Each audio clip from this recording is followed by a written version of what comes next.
Welcome to you all. तो circuit theory में हमारा नेक्स्ट पार्ट है ये। तो हम डिस्कस करेंगे इसमें इंपॉर्टेंट 50 क्वेश्चंस को। तो यदि आप चैनल पर नए हैं सब्सक्राइब जरूर कर लें ताकि इन फ्यूचर जितने भी नोटिफिकेशंस हैं वो आप तक इजीली पहुंच सके। तो ठीक है, स्टार्ट करते हैं पहले क्वेश्चन से। Who invented the electric bulb? विद्युत बल्ब की खोज किसने की? तो इसका राइट आंसर हो जाएगा option C, that is Edison. तो बल्ब की खोज थॉमस एल्वा एडिशन के द्वारा करी गई। थॉमस एल्वा एडिशन, जब इनने बल्ब की खोज करी थी तो इनने जो फिलामेंट यूज किया था, वो कौन सा था? वो कार्बन फिलामेंट था। लेकिन इसकी सबसे बड़ी समस्या क्या थी कि इसका एवेपोरेशन बहुत ही जल्दी होने लगता था। जैसे टेम्परेचर इंक्रीज करता था तो इसका एवेपोरेशन होने लगता था, बाष्पीकरण होने लगता था। तो फिर हमने क्या किया, आगे चल के जो चेंज आया वो फिलामेंट में क्या चेंज आया, तो फिलामेंट हम यूज करने लग गए किसका?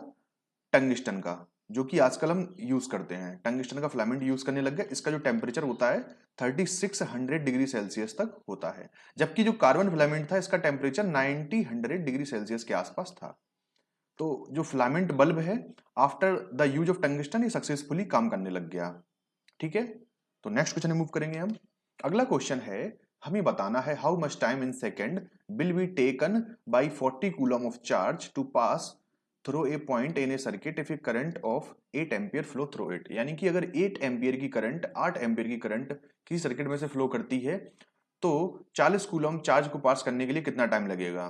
तो सिंपल सी बात है, आपने पढ़ा होगा Q equal to n e equal to I into t. ठीक है, तो यहाँ पे हमें काम किससे है? केवल Q से है और I इंटू टी से है। ठीक है, तो चार्ज का वैल्यू कितनी है हमारे पास? 40 कूलम है। करंट हमारे पास कितना है? 8 एम्पियर है। और टाइम हमें कितना गिवन है? ये तो हमें कैलकुलेट करना है टाइम, है ना। तो 8 और 5, 8 5 40 हो जाएगा। तो टी की वैल्यू कितनी आ गई? 5 सेकेंड। टाइम ही हमको कैलकुलेट करना था, तो 5 सेकेंड हमें टाइम की वैल्यू देखने को मिल जाती है। अगला क्वेश्चन है, 3 इलेक्ट्रिक बल्ब हैं 70 वॉट के, इनको पैरेलली कनेक्ट किया गया है एसी सप्लाई के अक्रॉस। तो बताना है टोटल पावर कंज्यूम्ड कितनी होगी वॉट में बाय द पैरेलल कॉम्बिनेशन। चूंकि हम पैरेलली कनेक्टेड सर्किट की बात कर रहे हैं, उसमें 70 वॉट के 3 इलेक्ट्रिक बल्ब हमने कनेक्ट कर रखे हैं, तो पावर इक्विवेलेंट कितना हो जाएगा? तो हम ऐड कर देंगे 70 को 3 बार, क्योंकि 3 लैंप यूज करे गए 70 वॉट के। तो यहां से 210 वॉट हमें देखने को मिल जाएगा। जो इक्विवेलेंट पावर होगी पैरेलल के केस में कितनी होगी? 210 वॉट। अगला क्वेश्चन है, हमें बताना है कि जो डायमेंशन है क्यूबॉइड की, मेटल स्ट्रिप की डायमेंशन हमें गिवन है 5 सेंटीमीटर, 15 सेंटीमीटर और सी 10 सेंटीमीटर। तो इसका रेशियो कितना होगा resistance R A, R B और आर सी का? यानी कि इसके करस्पॉन्डिंग जो रेजिस्टेंस होगा वो कितना होगा? यानी कि क्यूबॉइडल है तो कुछ इस तरीके से होगा, ये कुछ इस तरीके से होगा। ठीक है, तो इसमें एक आर्म है आर ए, उसकी 5 सेंटीमीटर की डायमेंशन हो गई है। ये वाली मान लिया 5 सेंटीमीटर हो गई। ठीक है, और ये वाली मान लिया हमने 10 सेंटीमीटर की हो गई है। ये वाली 10 सेंटीमीटर की हो गई। और जो ये वाली मानी है हमने, ये 15 की मान ली है, 15 सेंटीमीटर की हो गई। तो चूंकि आर है, R is directly proportional to, देखो रेशियो कैलकुलेट करना है तो इसलिए एल अपॉन ए कर लेंगे हम। तो यदि हम बात करें आर ए की, तो आर ए कैसे निकलेगा? इसके करस्पॉन्डिंग जो लेंथ होगी वो निकाल लेंगे हम ए के करस्पॉन्डिंग। तो ए के करस्पॉन्डिंग जो लेंथ है वो कितनी है?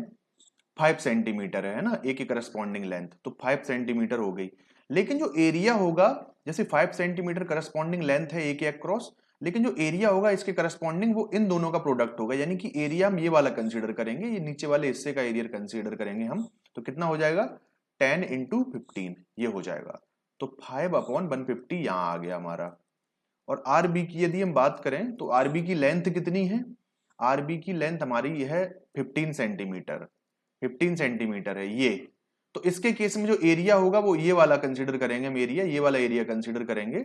तो 10 इंटू 50, 10 इंटू 5 होगा, है ना। ये वाला एरिया होगा, ये वाला 10 इंटू 5, दैट इज 15 अपॉन 50।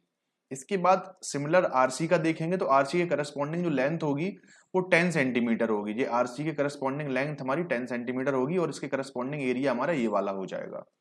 तो 10 अपॉन 15 इंटू 5, तो 10 अपॉन 15, 5 जा 75, है ना, 15 15 75 हो गया। तो इसका अब हमें रेशियो चाहिए है R A is to R B is to R C. तो इसको हम काट लेते हैं थोड़ा सा। 5 एकम 5, 5 तिया 15, ये कट गया। 5 तिया 15, 5 दशमलव 50, 5 दूनी 10 अपॉन 5 एकम 5 और पचम 25, है ना। तो कितना आ गया 1:30:3:10:2/15, ये आ गया। ठीक है, इस तरीके से आ गया। अब हम क्या करेंगे, इसको 5 से हम और काट लेंगे नीचे वाली वैल्यू को। तो 5 छक्का 30 हो गया, 5 दूनी 10 हो गया और 5 तिया 15 हो गया।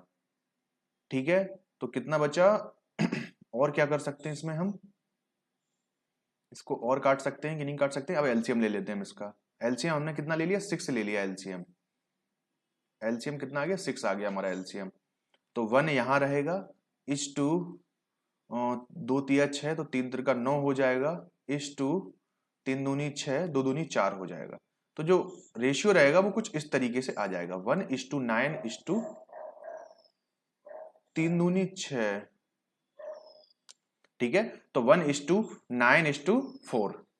तो ऑप्शन सी हमारा जो है राइट आंसर हो जाएगा। ठीक है, तो ऑप्शन सी करेक्ट आंसर होगा। अगला क्वेश्चन है, हमें बताना है in which combination the electrical appliance are connected at home, यानी कि हमारे घरों में जो इलेक्ट्रिकल अप्लायंसेज होते हैं, फ्रिज, एसी, टीवी, कूलर, सब चीजें हैं, तो इनको हम किस कॉम्बिनेशन में कनेक्ट करते हैं। सभी के सभी पैरेलली कनेक्टेड होते हैं। ठीक है, जिससे कि रेटेड वोल्टेज इनको मिल पाए और ये इंडिपेंडेंट होके ऑपरेट कर पाए, इसीलिए। अगला क्वेश्चन है, हमें बताना है इसमें कितने नोड और कितने जंक्शन हैं। सर्किट में, जो सर्किट है इसमें कितने नोड्स हैं और कितने जंक्शन हैं। तो देखो नोड हमेशा, जैसे ये ब्रांच है, रेजिस्टेंस लगी है, तो इसके दोनों साइड नोड होंगे, यानी कि किन्हीं भी दो नोड के बीच में कोई ना कोई एलिमेंट कनेक्ट जरूर होगा, चाहे वो बैटरी हो, चाहे वो करंट सोर्स हो, या चाहे वो रेजिस्टेंस हो। तो एक नोड हमारा ये हो गया, दूसरा नोड हमारा ये हो गया, और तीसरा नोड हमारा ये हो गया, और चौथा नोड हमारा ये है, और पांचवा नोड हमारा ये हो गया। क्या ये कोई नोड होगा? तो नहीं होगा, क्योंकि बैटरी को हम डायरेक्टली ऐसे भी कनेक्ट कर सकते हैं, क्योंकि इसका कोई रोल नहीं है, इसका पोटेंशियल सेम लेवल पे है। तो इस केस में इसको हम नोड कंसीडर नहीं करेंगे। तो इस केस में नोड की वैल्यू कितनी आ गई, नोड हमारे 5 हो गए। यदि हम बात करें किसकी, जंक्शन की, तो जंक्शन के केस में यदि हम देखें तो एक जंक्शन ये है, एक जंक्शन ये है, और दूसरा जंक्शन हमारा ये है। ठीक है, दो जंक्शन है। देखो हमेशा याद रखना, नोड हमेशा होता है मिनिमम 2 ब्रांच अवेलेबल होनी चाहिए, मिनिमम 2 ब्रांच होनी चाहिए। ठीक है ना। और अगर हम जंक्शन की बात करें तो जंक्शन के केस में मिनिमम 3 ब्रांचेज होती है, 3 ब्रांचेज होती हैं। ठीक है ना, मतलब मोर देन 2 ब्रांच। और जंक्शन ऑल्सो कॉल्ड नोड, ये जो जंक्शन है इसको नोड भी कह सकते हैं हम। अगर यहाँ पे ऑप्शन में 7,2 होता तो वो ऑप्शन ज्यादा सही होता, क्योंकि every junction is also node, her junction node भी होता है। ठीक है, तो इस चीज को याद रखेंगे। अगला क्वेश्चन है, हमें पोटेंशियल डिफरेंस कैलकुलेट करना है वोल्ट में between node B D, B and D. तो ये डी हो गया ये, यानी कि हमें भी बी डी कैलकुलेट करके दिखाना है। तो यहां पे हमने देखा ये ऊपर डी है, तो प्लस भी बी डी, भी डी भी होगा क्योंकि ऊपर डी है, तो हमने डी ले लिया और ये बी ले लिया, बाद में हम चेंज कर लेंगे, कोई टेंशन नहीं है इसका। तो यदि हम करंट का देखें, हम यदि हम करंट पे फोकस करें तो यहाँ पे 12 एम्पीयर की करंट जा रही है, तो यहाँ से 5 और 4 9 ये हो गया, 5 और 4 9 हो गया, यानी कि जो रेजिस्टेंस की वैल्यू है वो इक्वली पैरेलल है। तो करंट हाफ डिवाइड हो जाएगा, यानी कि 6 एम्पियर यहां चला जाएगा और 6 एम्पियर हमारा यहां चला जाएगा। तो एक चीज देखो, यदि हम थोड़ा सा इसको समझने की कोशिश करें तो हमें समझ में क्या आता है, ये प्लस हो गया, ये माइनस हो गया, इसमें से भी 6 एम्पियर करंट जा रहा है, इसमें से भी 6 एम्पियर करंट जा रहा है। तो एक बार यदि हम इस मैश में मूव कर जाते हैं तो हमें वीबीडी की वैल्यू मिल जाएगी। पहले हम वीडीबी कैलकुलेट करेंगे, देन उसके बाद वीबीडी हम रिवर्स कर देंगे उसको। तो माइनस का वीडीबी प्लस, देखो ये क्या है, ये पॉजिटिव, मतलब ये डायरेक्शन जो है करंट की डायरेक्शन में है, ये वाली डायरेक्शन जो भाई करंट मानी है हमने इसकी डायरेक्शन में है। तो 6 पंचे 30, तो प्लस 30 हो जाएगा यहाँ पे। और लेकिन यहाँ पे रिवर्स डायरेक्शन में आ गया तो हम यहाँ पे नेगेटिव साइन के साथ लेंगे, नेगेटिव 6 चौको 24, तो 24 ये हो गया, इक्वल टू 0 हो गया। तो माइनस का वीडीबी बराबर में यहाँ पे यदि हम देखें तो प्लस का 6 बचेगा, यहाँ पे इसका प्लस का 6 आएगा, लेकिन दूसरी साइड ले जाएंगे तो माइनस का 6 हो जाएगा। तो भी डीबी बराबर में कितना आ गया, प्लस का 6 आ गया। लेकिन हमको भी बीडी चाहिए है, भी डीबी नहीं चाहिए है, तो इसको रिवर्स कर देंगे, भी बीडी इक्वल टू माइनस का 6 वोल्ट हो जाएगा, है ना। यही इसका आंसर होगा। ये थोड़ा सा हमें ध्यान देने की जरूरत है इस क्वेश्चन में, ठीक है। तो चलिए नेक्स्ट क्वेश्चन मूव करेंगे अब हम। अगला क्वेश्चन है हमारा, open circuit voltage across the load terminal is 30 volt. देखो जब लोड टर्मिनल की अक्रॉस ओपन सर्किट वोल्टेज निकालते हैं तो ये हमेशा ईएमएफ को डिनोट करता है, तो ईएमएफ कितना हो गया, 30 वोल्ट हो गया। Terminal voltage drop to 20 volt when load resistance is connected like 15 ohm. जब हम 15 ओम की रेजिस्टेंस कनेक्ट कर रहे हैं तो जो लोड वोल्टेज है वो कितना निकल के आ रहा है, वो 20 वोल्ट आ रहा है, ठीक है। 10 वोल्ट का कमी हमें देखने को मिल रही है। तो open circuit terminal, what is the internal resistance of the source, तो सोर्स की इंटरनल रेजिस्टेंस हमको बतानी है। तो देखो ये हो गया हमारा ईएमएफ 30 वोल्ट, और ये हो गया हमारा इंटरनल रेजिस्टेंस जो कि हमें कैलकुलेट करना है, और ये हो गया हमारा लोड। लोड कितना है हमारा, 15 ओम है, और लोड के अक्रॉस जो वोल्टेज है वो कितना है, वो वोल्टेज है 20 वोल्ट, ठीक है। तो इसमें से जो करंट फ्लो करेगी, जो करंट यहां से फ्लो करेगी वो कितनी होगी, आई की वैल्यू हम कैलकुलेट कर लेंगे। तो आई बराबर में कितना होगा, 20/15, यानी कि 4/3 एम्पियर, यानी कि इसमें करंट कितनी फ्लो कर रही है, 4/3 एम्पियर फ्लो कर रही है। इसके बाद हमें इंटरनल रेजिस्टेंस की वैल्यू कैलकुलेट करनी है। तो सिंपली हम क्या करेंगे, आई बराबर में क्या हो जाएगा, V upon R internal plus R L, इससे हम कैलकुलेट करेंगे। तो V हमारे पास कितना है, करंट हमारे पास 4/3 है, ठीक है। यदि हम V की बात करें तो V हमारे पास 30 वोल्ट है, इंटरनल रेजिस्टेंस हमको कैलकुलेट करनी है, और लोड रेजिस्टेंस हमारे पास 15 ओम है, ठीक है। तो अब हम यहां से हम कैलकुलेट कर लेंगे इजिली,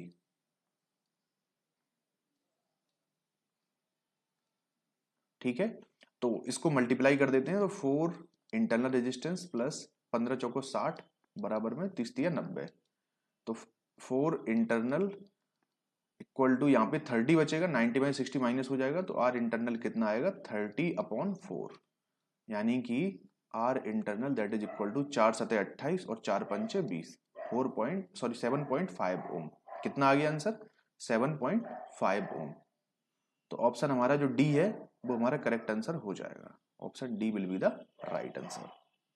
अगला क्वेश्चन है, हमें बताना है आई का वैल्यू बताना है delivered by the source in the circuit, यानी कि यहां से जो आई का वैल्यू निकल रहा है 220 वोल्ट से, ये आई का वैल्यू क्या है ये हमें कैलकुलेट करके बताना है। तो ये ब्रिज देखते हैं, तो इन दोनों का प्रोडक्ट आमने सामने के बराबर है, तो इस केस में हम देखेंगे तो ये बैलेंस ब्रिज हो गया, यानी कि इस ब्रांच का कोई मतलब ही नहीं है।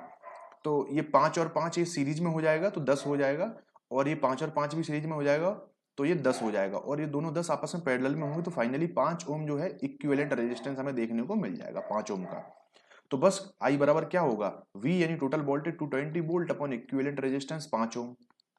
तो 5 चौको 20 और 5 चौको 20, तो 44 एम्पियर आ गया हमारा, जो करंट का वैल्यू है वो कितना हो गया, 44 एम्पियर। अगला क्वेश्चन है, हमें एवरेज वैल्यू निकालनी है अल्टरनेटिंग करंट की एम्पियर में। यदि पीक वैल्यू करंट की कितनी है, 14 एम्पियर है, तो हमें एवरेज वैल्यू चाहिए है। तो V average that is equal to 2Im upon pi, ये हमारी एवरेज की वैल्यू हो गई है। तो हमें पीक वैल्यू करंट की कितनी है, 14 एम्पियर हमें गिवन है, तो 2 इंटू 14 अपॉन पाई, ये भी एवरेज हो गया।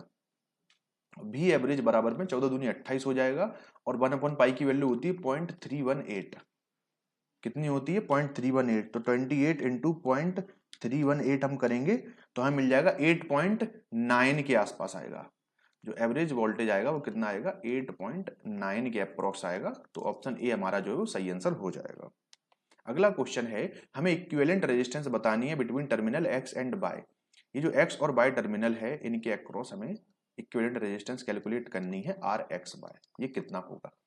तो यदि हम इनको देखें तो 30 पना 150 है ना, 30 15 तो 150 हो गया, 15 10 जा कितना हो गया, 150 हो गया। ये भी यानी कि बैलेंस ब्रिज है तो इसका कोई रोल ही नहीं है इस केस में 20 ओम का। तो अब हमें क्या देखने को मिलेगा, ये दोनों सीरीज में हो जाएंगे, ये दोनों भी सीरीज में हो जाएंगे, तो कितना हो गया 15 + 5, ये दोनों सीरीज में है, पैरेलल विथ 10 + 30, यानी कि 20 पैरेलल विथ कितना हो जाएगा, 40 हो जाएगा, है ना। तो 20 दूनी 40 है ना, तो 2/3 × 20 दैट इज इक्वल टू 40/3 हमारा सही आंसर आ गया, 40/3। 3 आंसर हमारा सही हो गया। अगला क्वेश्चन है, 3 रेजिस्टेंस है 5 ओम की, इनको स्टार में कनेक्ट किया गया है, तो इक्विवेलेंट डेल्टा रेजिस्टेंस कितनी होगी इनकी? तो देखो, अगर स्टार कनेक्शन है, यदि स्टार कनेक्शन हमारे पास है, स्टार से यदि हम डेल्टा में जा रहे हैं, तो यदि यहाँ पे रेजिस्टेंस आर है तो यहाँ पे 3R हो जाएगी, यदि यहाँ पे पावर P है तो यहाँ पे पावर 3P हो जाएगी। तो कोई टेंशन वाली बात नहीं है। यदि स्टार के केस में 5 ओम है तो इसके केस में कितनी हो जाएगी, 5 में 3 का मल्टीप्लाई करेंगे तो 15 ओम में देखने को मिल जाएगी। अगला क्वेश्चन है, एक इलेक्ट्रिक आयरन है जिसकी रेटिंग है 230 वोल्ट, 400 वॉट और 50 हर्ट्ज। तो वोल्टेज रेटिंग जो 230 वोल्ट है ये क्या रिप्रेजेंट करती है? तो it always represent RMS value, root mean square value. Form factor of an alternating wave is, किसी भी अल्टरनेटिंग वेव के लिए जो फॉर्म फैक्टर है वो कितना होता है? तो form factor that is equal to RMS value upon average value. तो आरएमएस कितना होता है? 0.707 होता है, और एवरेज कितना होता है? 0.637 होता है। तो उसको जब डिवाइड करेंगे तो 1.11 हमारा जो है फॉर्म फैक्टर निकल के आ जाता है प्योर साइनोसॉइडल वेव के लिए जो फॉर्म फैक्टर है। ठीक है, तो इसमें यदि हम देखें तो RMS value upon average value, तो ऑप्शन सी हमारा जो है वो सही आंसर हो जाएगा। अगला क्वेश्चन है, the resistance of an insulation in general with rise in temperature. तो देखो, इंसुलेशन की बात करी गई है यहाँ पे, तो एक चीज हमेशा याद रखना, जो रेजिस्टेंस होता है ना, रेजिस्टेंस वो पीटीसी पॉजिटिव टेम्परेचर कोफिशिएंट केवल कंडक्टर के लिए होता है, केवल कंडक्टर के केस में पॉजिटिव टेम्परेचर कोफिशिएंट होता है। यदि हम सेमीकंडक्टर की बात करें, सेमीकंडक्टर की बात करें या फिर हम इंसुलेटर की बात करें, इसके केस में हमेशा एनटीसी बिहेवियर हमें इसको देखने को मिलता है। तो इंसुलेटर की यहाँ पे बात हो रही है, यानी कि इंसुलेशन की यहाँ पे बात हो रही है। तो जब टेम्परेचर हम राइज करेंगे तो सिंपल सी बात है कि जो रेजिस्टेंस होगी इंसुलेशन की वो डिक्रीज कर जाएगी। ठीक है ना, क्या करेगी? डिक्रीज करेगी। ऑप्शन ए सही आंसर हो जाएगा। जैसे ही हम टेम्परेचर राइज करेंगे तो रेजिस्टेंस डिक्रीज कर जाएगी इंसुलेशन के केस में। अगला क्वेश्चन है, 10 माइक्रोफैरड और 20 माइक्रोफैरड कैपेसिटर सीरीज में कनेक्टेड हैं और इनको सप्लाई किया गया है 150 वोल्ट के साथ। यानी कि एक कैपेसिटर ये रहा, दूसरा कैपेसिटर ये रहा, ये 10 माइक्रोफैरड है और ये 20 माइक्रोफैरड है, और इनको हम सप्लाई कर रहे हैं किसके साथ? इसको हम सप्लाई कर रहे हैं 150 वोल्ट के साथ, 150 वोल्ट के साथ। तो बताना है कि 20 माइक्रोफैरड के अक्रॉस कितना वोल्टेज होगा।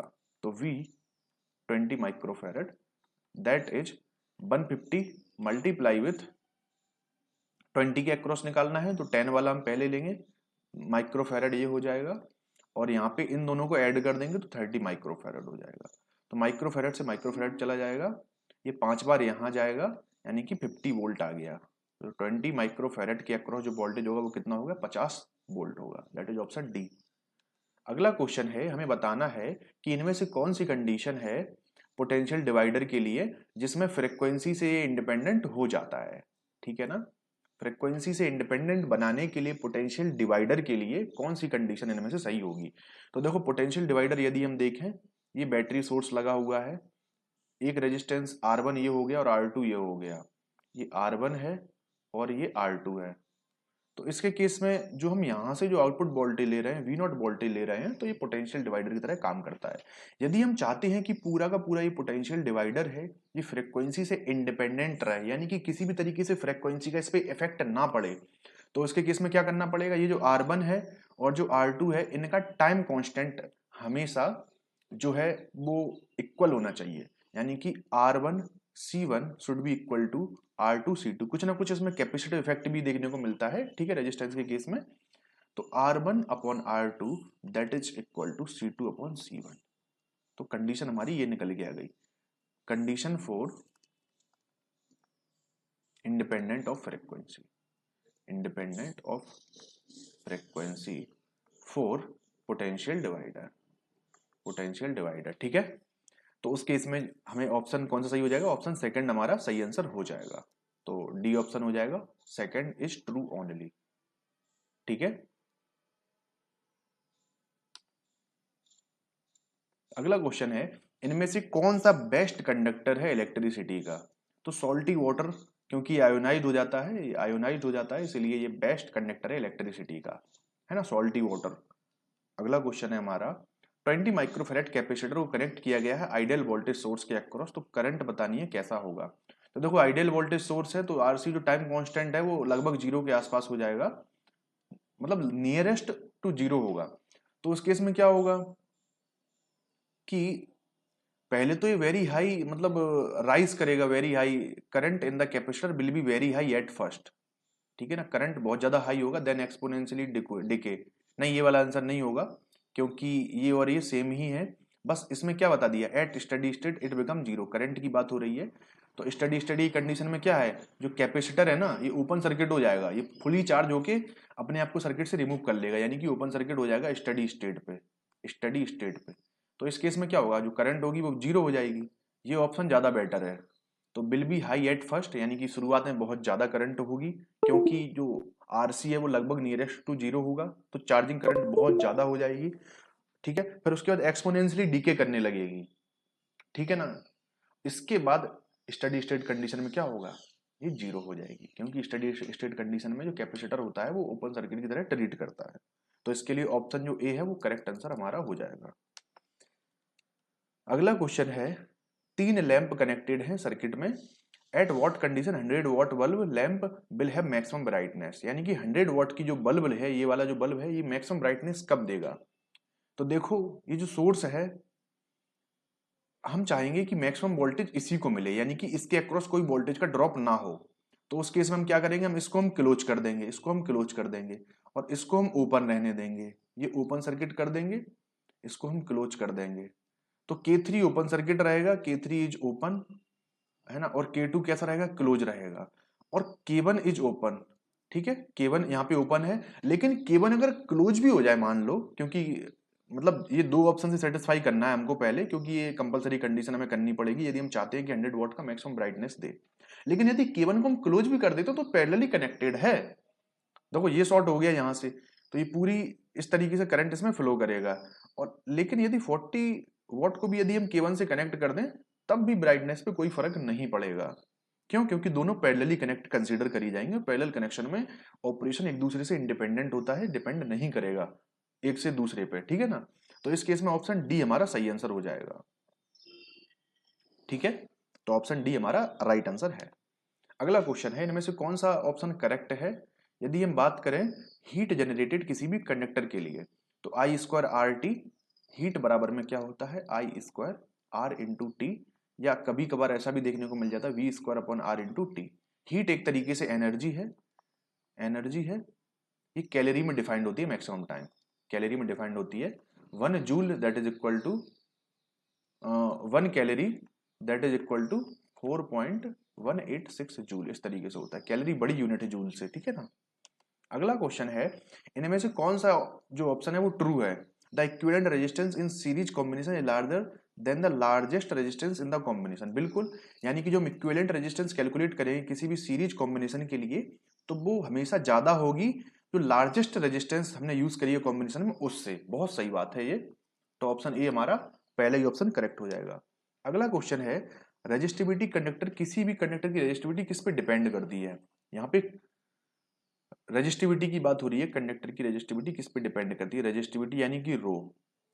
तो रो डिपेंड करती है बेसिकली टेम्परेचर पे, ठीक है। क्रॉस सेक्शन एरिया पे डिपेंड नहीं करती है, प्रेशर पे भी डिपेंड नहीं करती है। रो डिपेंड करता है टेम्परेचर पे और मटेरियल पे, मटेरियल पे। तो रो मेनली दो ही चीजों पे डिपेंड करता है। अगला क्वेश्चन है, what will be the voltage in volt across a 8 Henry inductor when the rate of change of current of inductor 0.5 ampere per second. यानी कि वोल्टेज कैलकुलेट करना है किसी भी इंडक्टर के अक्रॉस, यदि जो रेट ऑफ चेंज जो करंट का चेंज है वो कितना है, 0.5 एम्पियर पर सेकेंड है। तो वी एल बराबर में क्या होगा, L D I upon D T. तो एल का वैल्यू 8 है, D I by D T यानी कि 0.5 ये हो जाएगा, यानी कि 4 वोल्ट हमें देखने को मिल जाएगा। तो ऑप्शन सी हमारा सही आंसर हो जाएगा। अगला क्वेश्चन है, हमें वोल्टेज को डिटरमाइन करना है किसी भी बैटरी के लिए, ठीक है। Parallel plate capacitor filled with air when the area of the plate is 10 square centimeter and separation between the plates is 5 mm and charge stored on the plate is 20 picofarad। हमें voltage चाहिए है, तो Q बराबर में क्या होता है, C into we होता है, और V बराबर में क्या हो जाएगा, Q अपॉन C हो जाएगा। तो Q हमें कितना गिवन है, चार्ज स्टोर 20 पिकोफैरेड, 20 पिकोफैरेड हमें Q की वैल्यू मेंशन है। तो Q 20 हो गया, ठीक है ना। V equal to Q upon C हो गया। अब हमें C चाहिए है, पिको फैरड है तो 10⁻⁻12 यहाँ आ जाएगा, ठीक है, 20 पिको फैरड है। सी की बात करेंगे तो एप्सिलॉन ए इंटू डी, है ना, एप्सिलॉन ए सी बराबर में क्या होता है, एप्सिलॉन ए अपॉन डी, यानी कि epsilon naught epsilon R into A upon D, इस तरीके से होगा। तो एप्सिलॉन नॉट की वैल्यू कितनी है, 8.85 इंटू 10⁻⁻12, और एयर है, फिल्ड विथ एयर है, तो एयर की रिलेटिव परमिटिविटी कितनी होती है, 1 होती है, तो 1 हमने मल्टीप्लाई कर दिया यहाँ पे।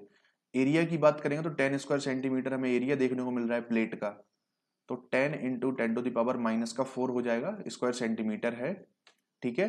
तो एप्सिलॉन ए हो गया अपॉन डी, और करना है हमें अपॉन डी, कितना है, डिस्टेंस बिटवीन द प्लेट या सेपरेशन बिटवीन द प्लेट कितना है, 5 mm है, 5 इंटू 10⁻⁻3, ठीक है। तो इस हिसाब से हमें देखने को मिल रहा है। तो 10⁻⁻12 से 10⁻�12 कट जाएगा, ठीक है, 5 को ऊपर ले जाएंगे तो 20×100, तो 100 इंटू 10⁻³ ऊपर हो जाएगा अपॉन 8.85 इंटू 10 इंटू 10⁻⁻⁴, तो 10⁻³ नीचे बचेगा, इसको हम यहाँ से काट देंगे, इसको एक पावर कम कर देंगे, तो ऊपर जाके कितना हो जाएगा, 10⁻+3 हो जाएगा ये, ठीक है, 10⁻+3 ये हो गया, और 8.85 नीचे एजिटेज ये है, तो इससे ये कट गया। तो जब 100 डिवाइडेड बाई 8.85 करेंगे, ये वोल्टेज के इक्वल में चल रहा है पूरा इक्वेशन, याद रखना। तो 100 को हम डिवाइड करेंगे, जब 100 divided by 8.85 that is equal to 11 point something आएगा, कितना आएगा, 11.3 के आसपास आएगा। तो जहां भी 11.3 वोल्ट होगा उसको टिक करेंगे, हम आगे बढ़ेंगे, यही हमारा राइट आंसर हो जाएगा 11.3, ठीक है।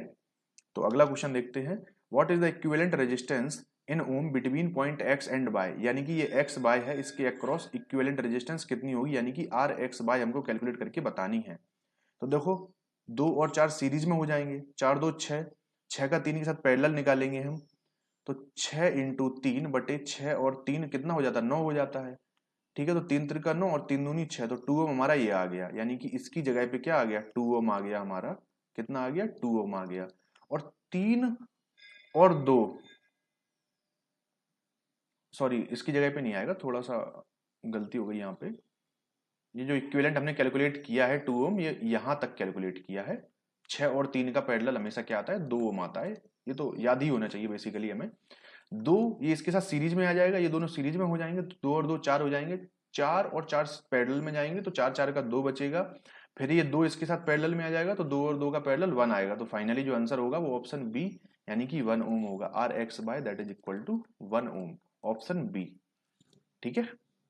अगला क्वेश्चन है, हमें बताना है कि power delivered in watt by the current source for the given electric circuit is, यानी कि जो करंट सोर्स है कितनी पावर दे रहा है। तो पावर बराबर में क्या होता है, V इंटू आई होता है, तो आई हमें ऑलरेडी पता है 4 एम्पियर है, आई बराबर क्या 4 एम्पियर है हमारा। हमें चाहिए क्या है, अब हमें चाहिए है वोल्टेज, तो वोल्टेज हम कैसे निकाल सकते हैं, वोल्टेज निकालने के लिए हम V equal to I R भी कर सकते हैं, आर इक्विवेलेंट भी कर सकते हैं। तो सिंपली यदि हम आर इक्विवेलेंट इसका कैलकुलेट कर लें तो हमें वोल्टेज इजीली मिल जाएगा। तो आर इक्विवेलेंट कितना होगा, 2 और 2 सीरीज में 4 हो गए ये,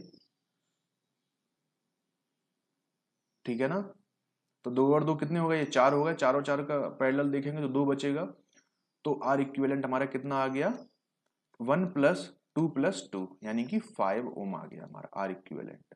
यदि हम यहां से हम वोल्टेज कैलकुलेट करें तो V बराबर में I इंटू आर होता है, करंट की वैल्यू कितनी है 4 है, और रेजिस्टेंस की वैल्यू कितनी है 5 है, तो 5 चौको 20, तो वोल्टेज की वैल्यू कितनी आ गई 20 वोल्ट आ गई है, और करंट की वैल्यू कितनी है 4 एम्पियर है, तो पावर बराबर में 20 इंटू 4, है ना। तो 20 चौको 80, 80 वॉट हमारा जो पावर है वो हमें देखने को मिलता है करंट सोर्स के अक्रॉस। अगला क्वेश्चन है, हमसे पूछा गया इनमें से कौन सा जो स्टेटमेंट है वो ट्रू है, कौन सा स्टेटमेंट है वो सही है। तो Kirchhoff's law is not applicable to circuit which have passive element, नहीं। इसमें यदि देखें तो Kirchhoff's law is not applicable to the distributed element, बिल्कुल ये सही हो जाएगा। किरचॉफ्स लॉ सभी पे एप्लीकेबल है, एसी सर्किट हो, डीसी सर्किट हो, ठीक है ना, पैसिव हो एक्टिव हो, पैसिव हो एक्टिव हो, यूनिलेटरल हो, बाइलेटरल हो, ठीक है, और मतलब टाइम वेरिएंट हो, टाइम इनवेरिएंट हो, टाइम वेरिएंट हो और टाइम इनवेरिएंट हो, यानी कि लंप्ड नेटवर्क पे भी एप्लीकेबल है, लंप्ड नेटवर्क पर भी ये एप्लीकेबल है, लेकिन डिस्ट्रीब्यूटेड पैरामीटर्स के लिए कभी भी एप्लीकेबल नहीं है। ये बहुत इंपॉर्टेंट पॉइंट है, डिस्ट्रीब्यूट के लिए एप्लीकेबल नहीं है, डिस्ट्रीब्यूटेड पैरामीटर में ओम्स लॉ एप्लीकेबल हो जाता है लेकिन हमारा, ठीक है। तो ऑप्शन डी यहाँ पे सही आंसर हो जाएगा। Which of the following is the mathematical expression of Ohm's law? तो V equal to I R, ये हमारा मैथमेटिकली इक्वेशन है। V directly proportional to I होता है। यदि हम रिलेशन देखें, ये लीनियर रिलेशन को फॉलो करता है इस तरीके से, ठीक है। जितना हम वोल्टेज बढ़ाएंगे सेम रेशियो में करंट भी हमारा उतना ही बढ़ेगा। इस एक्सेस पे I होता है, इस एक्सेस पे B होता है, ठीक है। और इसमें जब V directly proportional to I है तो प्रोपोर्शनलिटी साइन हटाने के लिए हम कांस्टेंट लेते हैं जिसको R कहते हैं। V equal to R I, तो R यहां से हमारा निकल के आता है। तो V इक्वल टू क्या हो गया? I into R, option D. अगला क्वेश्चन है, हमें करंट को डिटरमाइन करना है एम्पियर में, जो फ्लो कर रहा है 15 ओम के रेजिस्टेंस में से, यदि पोटेंशियल डिफरेंस टर्मिनल के अक्रॉस कितना है? 60 वोल्ट है। तो करंट निकालना है, तो करंट बराबर में क्या होगा? V अपॉन आर हो जाएगा। V कितना है? 60 है, आर कितना है? 15 है। तो 4 बार गया तो 4 एम्पियर आ गया हमारा। तो करंट की वैल्यू कितनी आ गई? 4 एम्पियर आ गया, सॉरी, है ना। आई बराबर कितना हो गया? 4 एम्पियर। हमें वोल्टेज डिटरमाइन करना है अक्रॉस पॉइंट ए। इस पॉइंट के अक्रॉस हमें वोल्टेज डिटरमाइन करना है दिए गए इलेक्ट्रिकल सर्किट में। तो देखो 2 और 2 का पैरेलल है ये, तो ये 1 ओम हो जाएगा। 1 और 1 का जो पैरेलल है वो हाफ ओम हो जाएगा। तो आर इक्विवेलेंट कितना आ गया? 1 प्लस 1 प्लस 0.5 ओम, यानी कि 2.5 ओम आ गया। 2.5 ओम आ गया आर इक्विवेलेंट। अब हमें वोल्टेज चाहिए, तो वी बराबर में क्या होता है? आई इंटू आर होता है। तो आई हमारे पास कितना है? 3 एम्पियर है। आर हमारे पास कितना है? तो आर हमारे पास है 2.5 है। तो 7.5 हमारा यहाँ पे वोल्टेज हमारे देखने को मिल जाता है। कितना आ गया? Option C, that is 7.5। ये ऑप्शन सही हो जाएगा। अगला क्वेश्चन है, what will be the value of the current in ampere flowing through the 8 ohm resistance? यानी कि जो 8 ओम रेजिस्टेंस है इसमें से करंट की फ्लो होने की वैल्यू कितनी है? आई बराबर में कितना फ्लो कर रहा है इसमें से, वो हमें कैलकुलेट करना है। तो इसको हम कैलकुलेट कर सकते हैं सिंपली। देखो ये क्या है? आर इक्विवेलेंट कैलकुलेट इसका इजीली हो जाएगा। ये 4 और 4 8 हो गया, 8 8 के साथ पैरेलल में है, तो 8 और 8 का पैरेलल 4 बचेगा, 4 और 2 6 हो जाएगा, यानी कि आर इक्विवेलेंट कितना आ गया? 6 ओम आ गया आर इक्विवेलेंट। तो आई टोटल करंट कितनी आ जाएगी इसकी? 36/6, that is equal to 6 ampere आ गई माई टोटल करंट। अब एक चीज बताओ, जब 6 एम्पियर की करंट इसमें से आ रही है और 4 और 4 8 ओम ये है, 8 ओम ये है, तो सिंपल सी बात है इक्वली डिस्ट्रीब्यूट होगी करंट, है ना। 3 एम्पियर करंट इसमें जाएगी और 3 एम्पियर की करंट इसमें जाएगी। तो 8 ओम में से फ्लो होने वाली करंट की वैल्यू कितनी होगी? Option A, that is 3 ampere. 3 ampere, ठीक है। अगला क्वेश्चन है, हमें पावर को डिटरमाइन करना है जो कि डिसिपेटेड हो रही है 16 ओम की रजिस्टर के अक्रॉस, यदि पोटेंशियल डिफरेंस रजिस्टर के एंड में कितना है? 32 वोल्ट है। तो power dissipation that is equal to V square upon R, that is 32 into 32 upon 16। तो 16 दूनी 32 हो गया, 32 दूनी 64 वॉट हमारा देखने को मिलता है आंसर। तो 64 what, option D will be the right answer. अगला क्वेश्चन है, हमें बताना है कि करंट की वैल्यू एम्पियर में कितनी होगी गिवन इलेक्ट्रिकल सर्किट के लिए। जो आई है, आई हमारा ये जा रहा है इस तरीके से, तो इस आई की वैल्यू कितनी होगी? तो सिंपली हम यहाँ पे क्या करते हैं, इसको Vx नोड मान लेते हैं। तो नोडल एनालिसिस का हम यूज करेंगे, nodal analysis eight node Vx, ठीक है ना। तो Vx माइनस 60/2, इनकमिंग करंट है तो माइनस का 20 हो जाएगा, plus Vx upon 6 plus Vx minus 30/3 equal to 0, ठीक है, इक्वल टू 0। हम क्या करेंगे, इसको 6 से मल्टीप्लाई कर देंगे पूरी इक्वेशन को। तो 3Vx माइनस के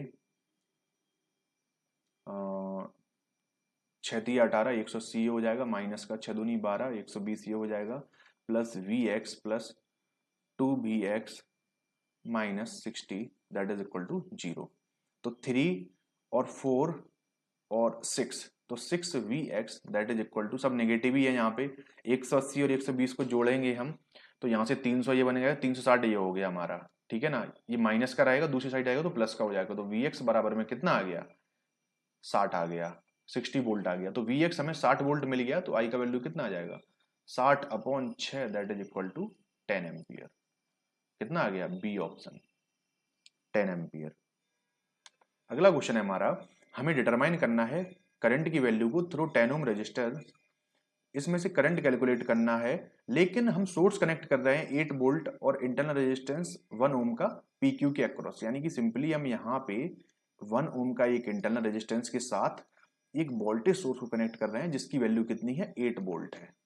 ठीक है, तो हम सिंपली क्या कर सकते हैं, हम इसको थोड़ा सा कन्वर्जन यूज करके हम थोड़ा सा इसको सिंप्लीफाई कर सकते हैं सर्किट को। तो किस तरीके से होगा, वोल्टेज सोर्स में इसको कन्वर्ट करेंगे तो 5 दिया 15 यानी कि 15 वोल्ट हमारा ये मिल गया देखने को, और ये 5 यहाँ सीरीज में आ जाएगा, और जब ये 5 सीरीज में आएगा तो ये, और देखो ये यहाँ से हट के सीरीज में आ गया, तो 5 और 5 ये 10 हो जाएगा, तो 10 ओम हमारा ये बच गया यहाँ पे। ठीक है, और ये वाला 10 ओम जिसके अक्रॉस हमें करंट फ्लो कैलकुलेट करनी है, और 1 ओम हमारा ये हो गया, और ये 8 वोल्ट का वोल्टेज सोर्स हमारा ये हो गया।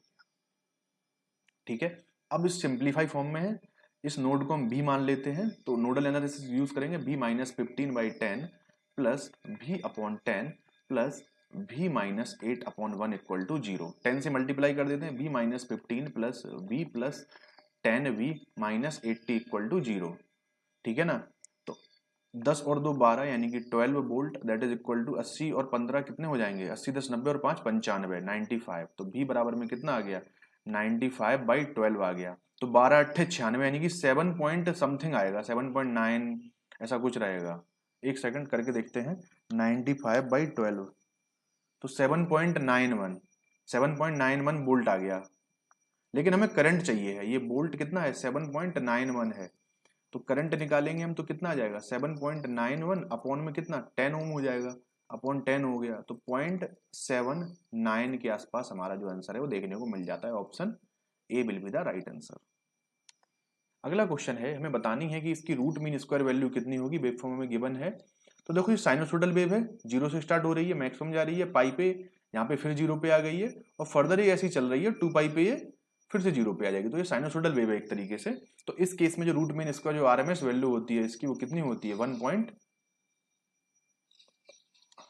क्या पूछा है, रूट मीन स्क्वायर, ये तो फॉर्म फैक्टर होता है 1 है ना, तो ये इसकी वैल्यू होती है हमारी 0.707 इंटू VM, इस तरीके से होती है इसकी वैल्यू। ठीक है ना, तो 0.707 VM कितना है 20 है, तो ये 20 हो गया, तो 14 14 जीरो और 3 अंक के बाद दशमलव यानी कि 14.14 आ जाएगा आरएमएस वैल्यू VRMS। ठीक है ना, VRMS वैल्यू कितनी आएगी 14.14, तो that is option C will be the right answer.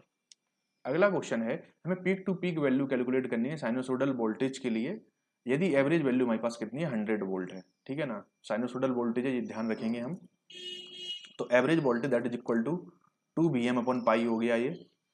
तो सबसे पहले हमें क्या करना है, हमें VM चाहिए पड़ेगा, तो एवरेज वोल्टेज हमारे पास कितना है 100 है, 100 इंटू पाई हो जाएगा बाई 2 हो जाएगा, that is equal to VM।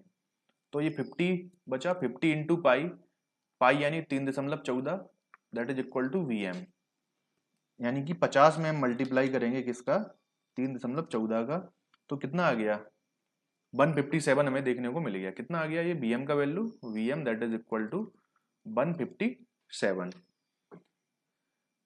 हमारा BM इतना आ जाता है।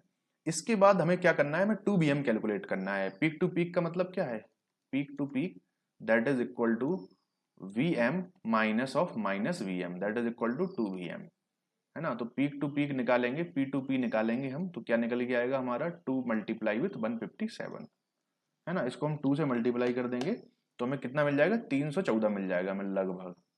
पी टू पी कितनी वैल्यू आ गई हमारी 314 आ गई, यानी कि 313.97, यानी कि अप्रोक्सीमेटली 314 के बराबर ही है ये। ठीक है, तो ऑप्शन डी हमारा सही आंसर हो जाएगा।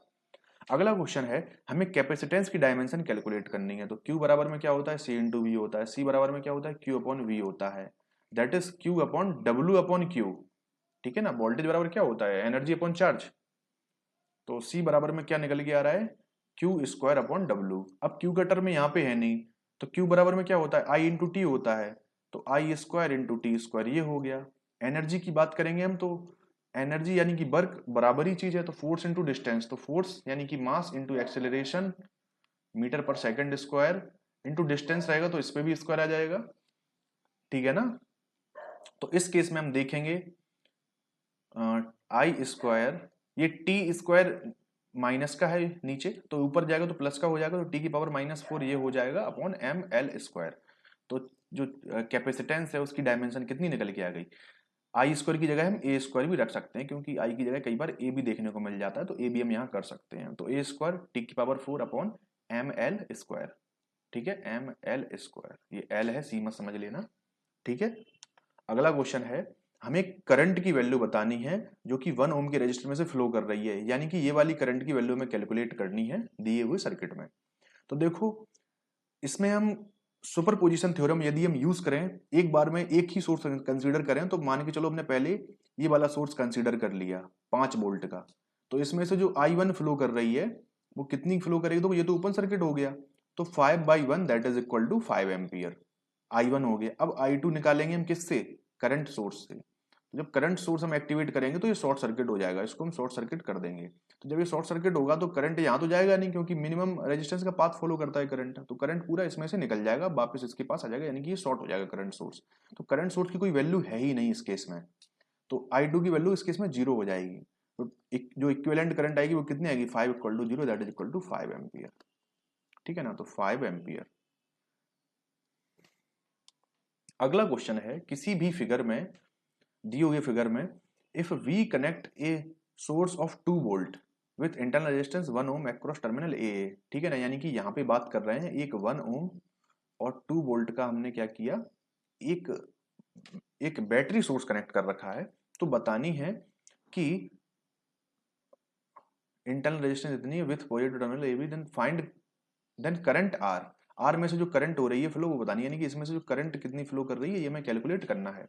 तो सेम तरीका हम फॉलो करेंगे, इसको हम सॉल्व कर लेंगे, तो कितना आ गया, इसका कन्वर्जन कर लेंगे इसका वोल्टेज सोर्स में, तो 1 वोल्ट ये आ गया हमारा, और 1 ओम यहाँ आ जाएगा इसके साथ सीरीज में, तो 1 ओम मिलके क्या हो जाएगा, 2 ओम हो जाएगा। इसके साथ ही 2 ओम हमारा ये हो गया, इसी के अक्रॉस हमें जो है करंट को कैलकुलेट करना है, और 1 ओम ये एजिटेज हो गया हमारा, और 2 वोल्ट हमारा ये हो गया। तो यहाँ पे मान लिया नोड वोल्टेज Vx है, तो Vx minus 1/2 plus Vx upon 2 plus Vx minus 2/1 that is equal to 0। तो 2 से मल्टीप्लाई कर देते हैं, तो Vx minus 1 plus Vx plus 2Vx minus 4 that is equal to 0। तो 2 और 2 4, यानी कि 4Vx बराबर में 5 आ गया, यानी कि Vx की वैल्यू कितनी आ गई, 5/4 आ गई, ठीक है ना। तो करंट कितना आ जाएगा, 5/4 इंटू 2 है इसकी वैल्यू, तो 5/8 करंट की वैल्यू आ जाएगी, जो इसमें से फ्लो कर रही है उसकी बात कर रहे हैं अपन, है ना। तो 5/8 जब हम करेंगे तो फाइनली 0.625 हमारा वैल्यू देखने को मिल जाएगा, 0.625। तो option D will be the right answer. अगला क्वेश्चन है, हमें बतानी है कि जो ओम्स लॉ है ये किस तरीके का कर्व रिप्रेजेंट करता है, तो हमेशा ये लीनियर कर्व को शो करता है, कुछ इस तरीके से, लीनियर तरीके से, ठीक है ना। ये इस तरीके से आई हो गई यहाँ पे ये वी हो गई, ये लीनियर रिलेशनशिप को शो करता है ओम्स लॉ। अगला क्वेश्चन है, जो स्पेसिफिक रेजिस्टेंस होती है किसी भी कंडक्टर की वो डिपेंड किस पे करती है, डायमेंशन में कभी डिपेंड नहीं करेगी, कंपोजिशन ऑफ मटेरियल पे इस पे डिपेंड करेगी, रेजिस्टेंस ऑफ कंडक्टर इस पे डिपेंड नहीं करती। स्पेसिफिक रेजिस्टेंस बेसिकली मटेरियल और टेम्परेचर पे डिपेंड करती है, मटेरियल एंड टेम्परेचर, किस तरीके का मटेरियल यूज कर रहे हैं, किस तरीके से उसका मैट्रिक्स है उस पर डिपेंड करता है, और टेम्परेचर पे डिपेंड करता है रेजिस्टिविटी, ये हमेशा याद रखना। अगला क्वेश्चन है, किसी भी इलेक्ट्रिक सर्किट डायग्राम में शो किया गया है, तो इसमें बताना है कि करंट 3 ओम रेजिस्टेंस में से कितनी फ्लो होगी, यानी कि 3 ओम रेजिस्टेंस, यानी कि इसमें से करंट का वैल्यू कितना होगा, I3 ohm that is equal to how much. तो करंट डिवीजन लगा लेंगे, तो 5 इंटू सामने वाले का रेजिस्टेंस अपॉन दोनों का एडिशन, तो 2 + 3 ये हो जाएगा, that is current in 3 ohm. तो current in 3 ohm that is equal to कितना हो जाएगा, 5 दूनी 10/3 हो जाएगा, 3 2 5 हो जाएगा, सॉरी, तो 5 दूनी 10, तो 2 एम्पियर का करंट हमें देखने को मिल गया, that is option A will be the right answer.